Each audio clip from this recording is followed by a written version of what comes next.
Liverpool 1.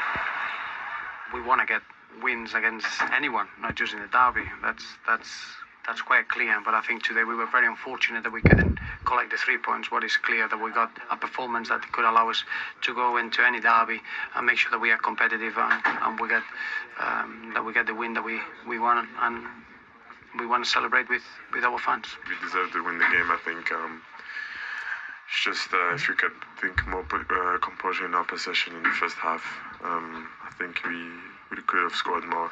Danny, as weeks go, that's not a bad one you've had. No, it's been great, as you can imagine. Obviously the news of being called up, going into the derby game and getting a goal as well. It's just a shame it wasn't a perfect week with a win today.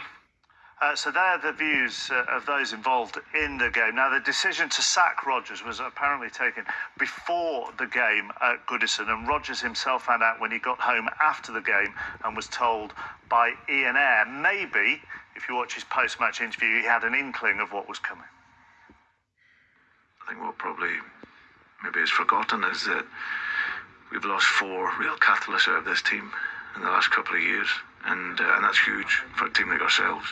So it's been a constant rebuilding here, and this season it's about that as well. So this team, whether it's me that's here as manager or someone else, will need time because there's lots of new players in, and that's unfortunately how it is. Let's ask you both. I'm going to start with you, Alan. Do you think he's been hard done by? Well, no one wants to see a manager being sacked, let's get that clear from the start.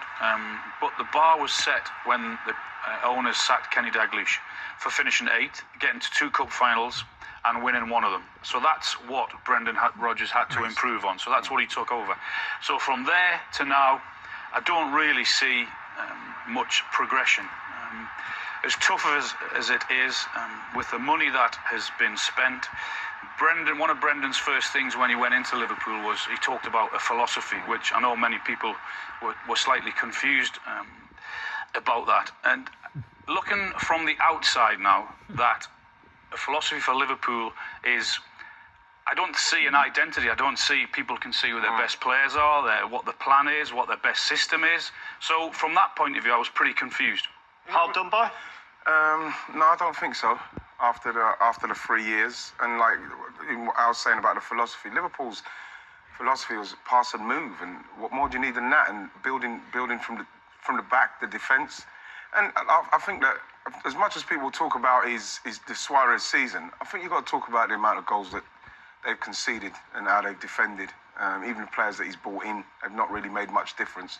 And we're talking about somebody who's lauded out as the new generation of this new age coach. And for me, I just think that in that respect, I also think from the beginning of the season with his 2 coaches gone, I do think he was a dead man walking. As soon as he's going to have a bad run, the inevitable, I think, was going to happen. Right, you've both talked about recruiting, you've both talked about the money he spent. He himself said in that interview, it feels like it's been a constant rebuilding process. His net spend over the 3 and a bit years now that he's been in charge is 106 million, which actually only equates at 25 million a season, roughly. But I suppose when you look at his big money signings, that's where they haven't come off. It's been a massive turnover of players constantly with Liverpool. But when you look at that list for the amount that has been spent, and you look at that list, then I'm afraid those players really haven't helped Brendan.